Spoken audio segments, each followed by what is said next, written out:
I think I have him!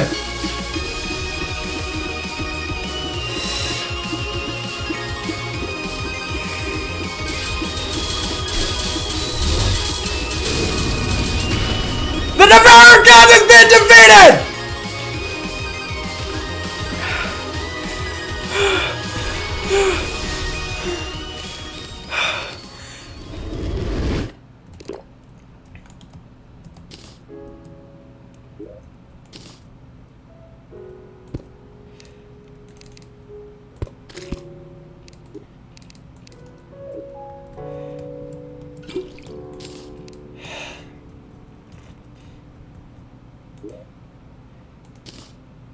Allow me to retrospect for a moment.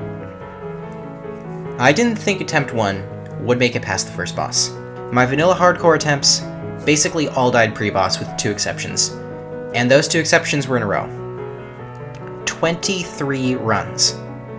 All died pre-boss. But, well, looks like the lessons I learned came into practice and I just didn't die before I took down the first bosses. From there, I basically had a free pass to Post-Plantera. And from there, I just kept winning. I knew the Plague-Tainted SMG would be able to carry me through Moonlord. I knew that I could take out Poltergeist early, but I was not expecting to win against the Devourer on my first attempt, especially when I went into it with as little preparation as I did.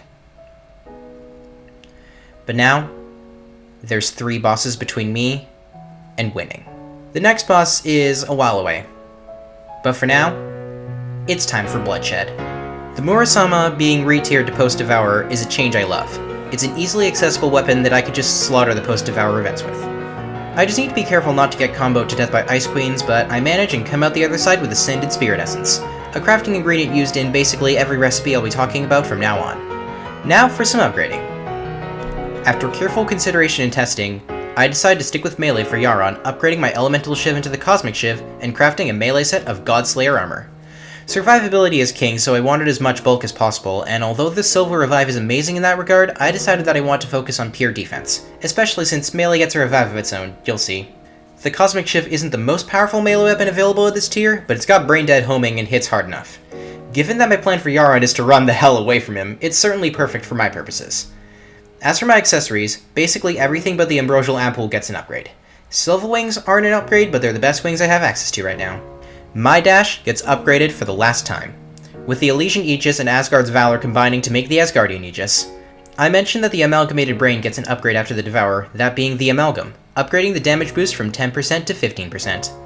The Rover Drive that I farmed for in pre-hard mode finally pays off, being upgraded into the Sponge, which is probably the best defensive accessory in the game. You get a shield that absorbs up to 180 damage for you while boosting defense and damage reduction, and once it's broken, it'll regenerate after a while if you don't take any hits. This will stay equipped until the end of the run. At this point, I've run out of defensive accessories to equip, so my 6th slot goes to a more offensive one. The Elemental Gauntlet, the Post-devourer upgrade to the Fire Gauntlet, and probably the best melee accessory in the game. Finally, my 7th slot goes to an accessory dropped by the Devourer of Gods that will occupy a permanent slot on my loadout, the Nebulous Core. This accessory lets you survive any lethal hit and sets your health to 100 afterwards, with a 90-second cooldown. I don't think I need to explain why this is incredible for a hardcore character, and you get a damage boost and a more powerful Spore Sack on top of that.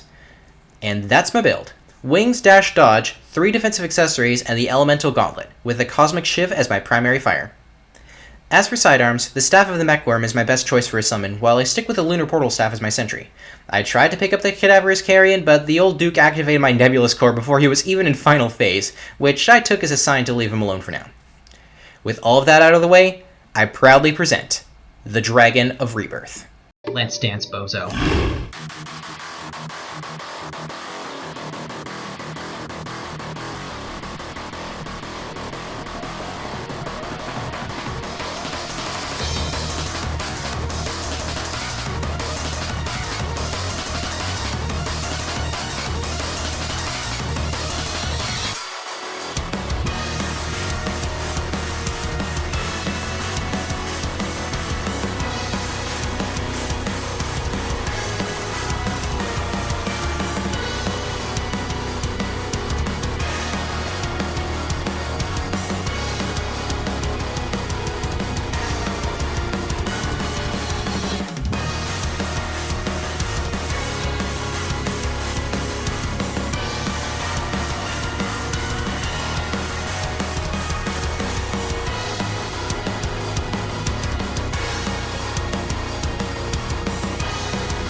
With Yharon down, I can only sit back and take a deep breath. That was a pretty clean fight by my standards, apart from the end. Even so, the Nebulous core didn't pop, and I was on to the final two. Throughout my testing, one question I was constantly asking myself was which of the two current final bosses of Calamity I wanted to do first. And in every playthrough I did, the answer was always the same. The easier fight for me, by far, was the Exo Mechs. But before we tackle them, I need to gear up one final time. It looks like I'm done mining orc ore, so let's go over everything I did with orc bars. I had a couple classes to choose from, but I decided on melee for the Exos. So the first thing I craft is the Auric Tesla armor with the melee headpiece, the Auric Tesla Royal Helm. Next, the Ambrosial Ampoule can reach its final form with help from Auric bars, the Radiance, becoming even better at keeping me alive. I got Drew's wings from Yharon's treasure bag, which dethroned Silver Wings as my current best, but that's all the accessory changes I do. Before getting to the weapons, I craft the Dragon Fruit, Calamity's final health upgrade. I now have 600 base HP, and that's before all the buffs I'm giving myself. Through my testing, I hilariously managed to land on the exact same weapon loadout that Prisma used for Calamitas during his first successful Master Death hardcore run. First up is the Dragon Rage, which I got from Yharon's treasure bag. It's insane in terms of burst damage against Thanatos, but isn't really useful against the other two mechs at all. Next on the chopping block is the Dragon Pow, a flail that needs 7 flails from across the game's progression. Of those, I have exactly none of them. The only thing I need to craft the Tumbleweeds is a Sun Fury, so I fish for obsidian lockboxes to get it. The Urgent Flail is sold by the Sea King, and while I'm there, I purchase a Truffle Worm and quickly take down Duke Fishron to get the Flare on. I pay another visit to Plantera to get the Flower Pow, then craft the Solar Eruption and upgrade it to the Morning Star. I was only missing a Dark Shard to craft the Dow Pow, so I shimmered the Onyxia that I had briefly considered using on Yharon 3 times in a row to get some and craft it. Finally, I take a dip into the Abyss to grab the Ball of Fugu, finally gathering all the components to craft the Dragon Pow. During my testing, the Dragon Pow showed simply unparalleled DPS against Ares, even when compared to summoner builds. All of that just for my second weapon, and the third one just so happens to be the Zenith. Before I start crafting it though, I pay one last visit to the Brimstone Crag and pick up the Lilies of Finality, my final summon sidearm of the run.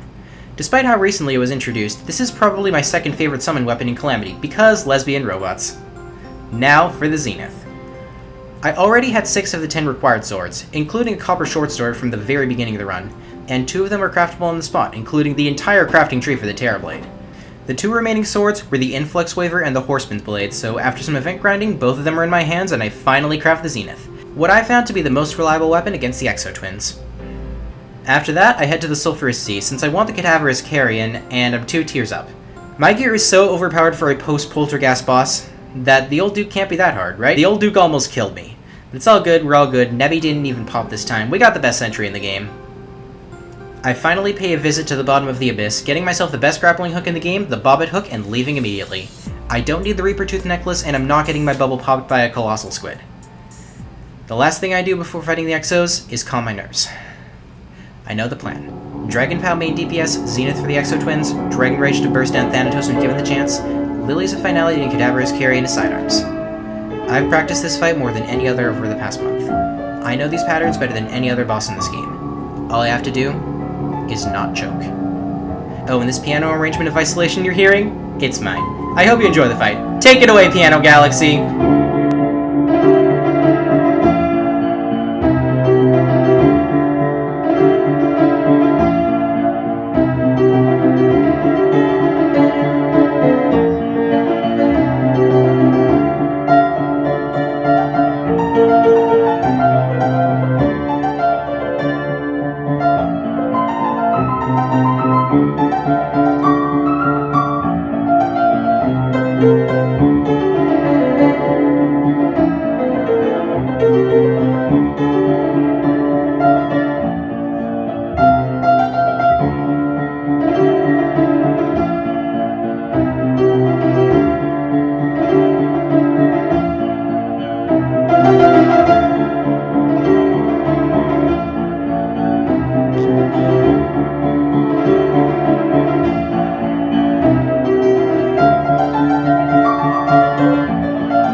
What happened at the end there was me putting my fingers on the wrong spot on my keyboard. Muscle memory kicked in at the wrong time, and I just didn't move right. Regardless, I had the sponge, I had adrenaline damage reduction, and I had the nebulous core. There was no way I was dying there. Regardless, that was probably one of the cleanest Exo Mech fights I've ever had. One fight to go. I get 4 useful items from beating the Exos, 3 of them from the treasure bag. The Exo Box, the best mount for the upcoming fight against Calamitas, Drayden's Heart, the second best defensive accessory in the game, and the Spine of Thanatos, a flail that is going to come to this fight no matter what. As for the 4th, it's a weapon I've used before. In testing, I narrowed my options down to 2 classes. Summoner has unparalleled damage against Calamitas, with a pretty simple summon to boot. It's just the Cosmic Immaterializer and whatever you want to add to it. However, once again, I decide that bulk is king, especially when my main focus for Calamitas is to stay as high HP as possible, making the Nebulous Core a lot closer to the Silver Revive in terms of its actual utility during a battle.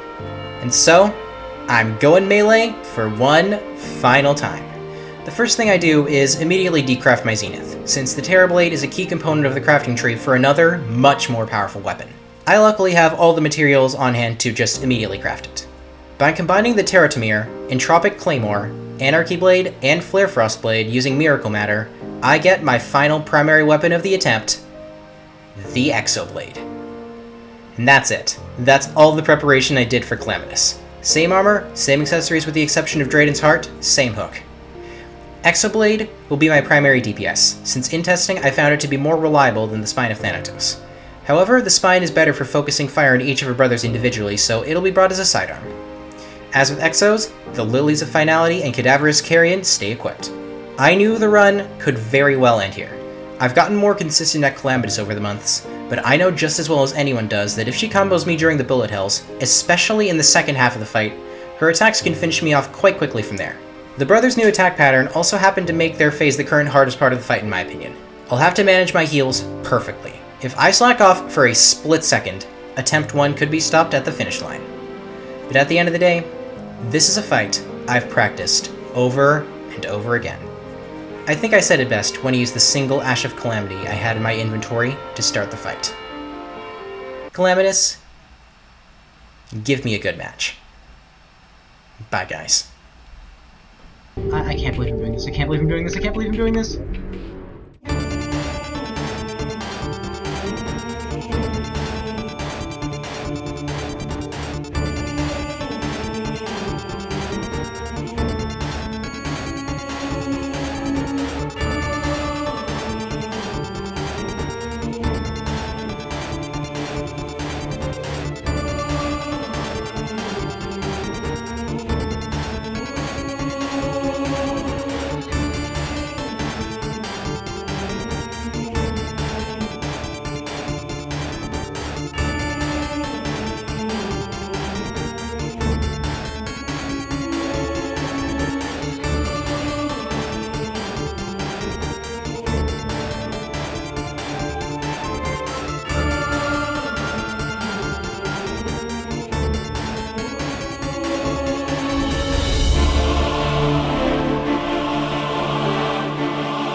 Prisma, Bone Reaper.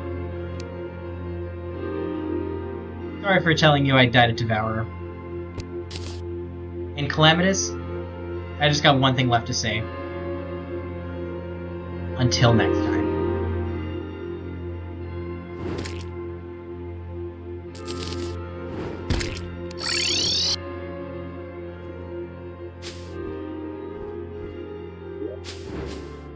Terraria Calamity Hardcore. Expert Revengeance.